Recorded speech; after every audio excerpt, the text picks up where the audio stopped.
Assalamualaikum warahmatullahi wabarakatuh. Yang saya hormati Bapak Abdurrahman SMK dan juga teman-teman sekalian. Perkenalkan, nama saya Anissa Putriarasati dari kelas AK 401. Pada kesempatan kali ini saya akan mempresentasikan makalah saya yang berjudul Penerapan Standar Akuntansi Pemerintahan Berbasis Aktual untuk memenuhi ujian akhir semester mata kuliah akuntansi sektor publik. Baik, tanpa berlama-lama kita langsung masuk ke pembahasan. Kenapa basis akrual ini penting? Pengelolaan keuangan negara yang baik jadi kunci pemerintahan yang transparan dan akuntabel. Sejak Peraturan Pemerintah Nomor 71 Tahun 2010 terbit, pemerintah beralih dari basis kas menuju akrual ke basis akrual penuh, supaya laporan keuangan bisa menggambarkan kondisi aset, kewajiban, pendapatan, dan beban secara lebih utuh, bukan cuma soal kas masuk dan keluar. Rumusan misalnya adalah apa yang dimaksud SAP berbasis aktual, bagaimana penerapannya menurut Peraturan Pemerintah Nomor 71 Tahun 2010, apa manfaatnya bagi kualitas laporan, dan kendala apa yang muncul dalam implementasinya.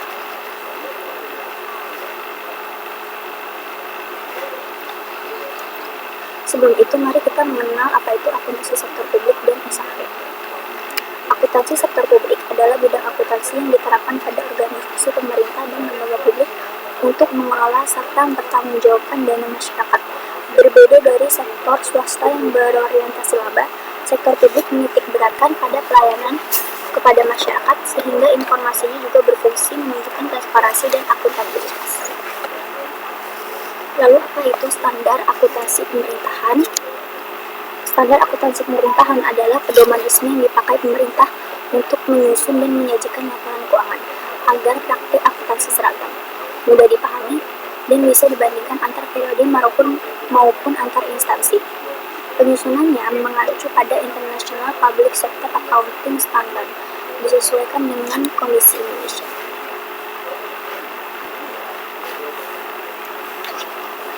Selanjutnya, pada slide ini saya akan menjelaskan beberapa regulasi yang menjadi dasar penerapan standar akuntansi pemerintahan atau SAP di Indonesia. Yang pertama ada Undang-Undang Nomor 17 Tahun 2003 tentang Keuangan Negara yang menjadi dasar dalam pengelolaan keuangan negara. Yang kedua adalah Undang-Undang Nomor 1 Tahun 2004 tentang Perbendaharaan Negara yang mengatur pelaksanaan dan pengelolaan APBN maupun APBD. Yang ketiga ada Peraturan Pemerintah Nomor 24 Tahun 2005 yang mengatur SAP berbasis kas menuju aktual sebagai tahap transisi menuju sistem aktual. Yang terakhir ada Peraturan Pemerintah Nomor 71 Tahun 2010 yang menyempurnakan aturan sebelumnya dan menetapkan penerapan SAP berbasis aktual.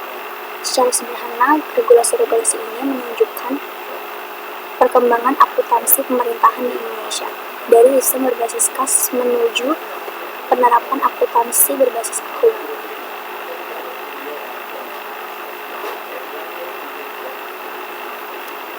Selanjutnya, pada slide ini kita bisa melihat perubahan sistem akuntansi pemerintahan dari basis kas menuju basis akrual penuh. Sebelumnya, menggunakan basis akrual penuh, pemerintah menerapkan cash toward accrual berdasarkan Peraturan Pemerintah Nomor 24 Tahun 2005. Pada tahap ini, pencatatan masih lebih menitik beratkan pada basis kas dan informasi mengenai aset serta kewajiban belum sepenuhnya tergambarkan. Jadi, sistem ini sebenarnya masih merupakan tahap transisi.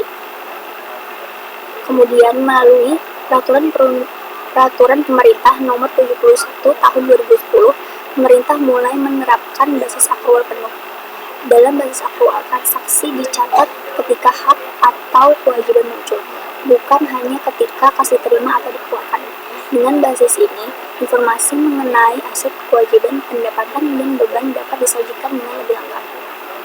Penerapannya juga mendukung pengelolaan dan tata kelola keuangan pemerintah yang lebih transparan dan juga akuntabel.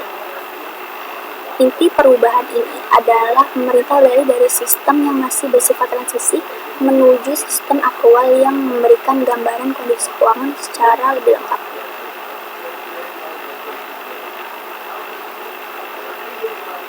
Selanjutnya ada 7 komponen laporan keuangan pemerintah. Ketujuh, laporan ini saling melengkapi untuk memberikan gambaran mengenai kondisi dan kinerja keuangan pemerintah secara menyeluruh. Yang pertama ada LRA atau Laporan Realisasi Anggaran, yang menunjukkan bagaimana anggaran yang telah ditetapkan benar-benar direalisasikan. Yang kedua ada LPSAL atau Laporan Perubahan Saldo Anggaran Lebih, yang menunjukkan perubahan saldo anggaran lebih dalam satu periode. Yang ketiga ada neraca, yang menunjukkan posisi keuangan pemerintah seperti aset, kewajiban, dan ekuitas. Keempat ada LO atau Laporan Operasional, yang menggambarkan pendapatan dan beban serta kinerja operasional pemerintah selama satu periode. Lalu LAK atau Laporan Arus Kas, yang menunjukkan arus masuk dan arus keluar kas pemerintah. Lalu yang keenam ada LPE atau Laporan Perubahan Ekuitas, yang menunjukkan perubahan ekuitas pemerintah selama periode tertentu. Dan yang terakhir adalah CALK atau Catatan Atas Laporan Keuangan, yang memberikan penjelasan dan rincian tambahan mengenai informasi yang ada dalam laporan-laporan tersebut.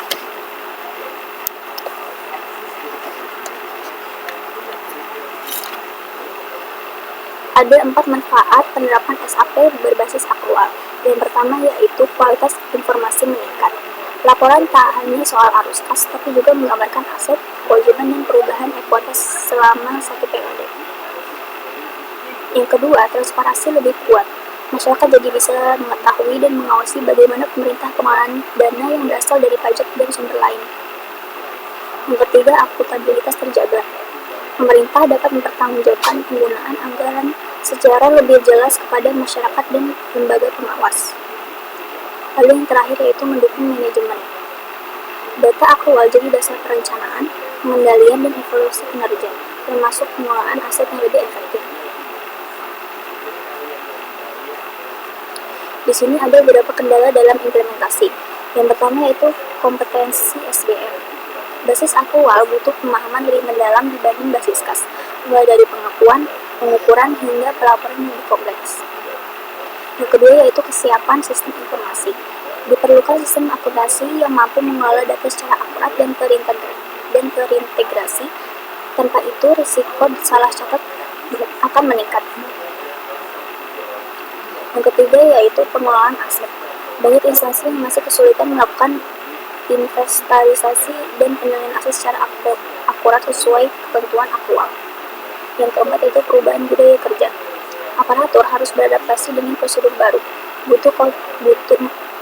Ini membutuhkan komitmen yang kuat dan pelatihan yang berkelanjutan. Apa pengaruhnya terhadap kualitas laporan keuangan? Yang pertama itu adalah relevan. Informasi aset, kewajiban, pendapatan, dan beban tersaji lebih lengkap untuk mendukung pengambilan keputusan. Pencatatan mengikuti kejadian ekonomi sesungguhnya, bukan hanya pergerakan kas, sehingga lebih dapat dipercaya. Yang ketiga yaitu bisa dibandingkan. Standar yang seragam membuat laporan antar periode dan antar entitas pemerintah bisa diperbandingkan. Yang terakhir yaitu bisa dipahami. Penyajian yang struktur memudahkan masyarakat dan lembaga pemeriksa membaca kondisi keuangan negara. Dari sisi transparansi dan akuntabilitas, informasi yang lebih lengkap ini memudahkan pengawasan publik dan evaluasi kinerja pemerintah, sekaligus jadi salah satu instrumen yang penting mewujudkan good governance di sektor publik. Terakhir itu kesimpulan. Kesimpulannya adalah yang pertama, penerapan SAP berbasis akrual lewat Peraturan Pemerintah Nomor 71 Tahun 2010 adalah langkah penting reformasi pengelolaan keuangan negara, menggantikan sistem kas menuju akrual. Yang kedua, basis akrual menghasilkan laporan keuangan yang lebih lengkap dan akurat karena mencakup pengakuan aset, kewajiban, pendapatan, beban, dan juga ekuitas. Yang ketiga, penerapannya memperkuat transparansi dan akuntabilitas pengelolaan keuangan negara kepada masyarakat dan lembaga pengawas. Dan juga keberhasilannya tetap bergantung pada kesiapan SDM, sistem informasi, dan pengelolaan aset, sehingga dibutuhkan komitmen berkelanjutan dari semua pihak.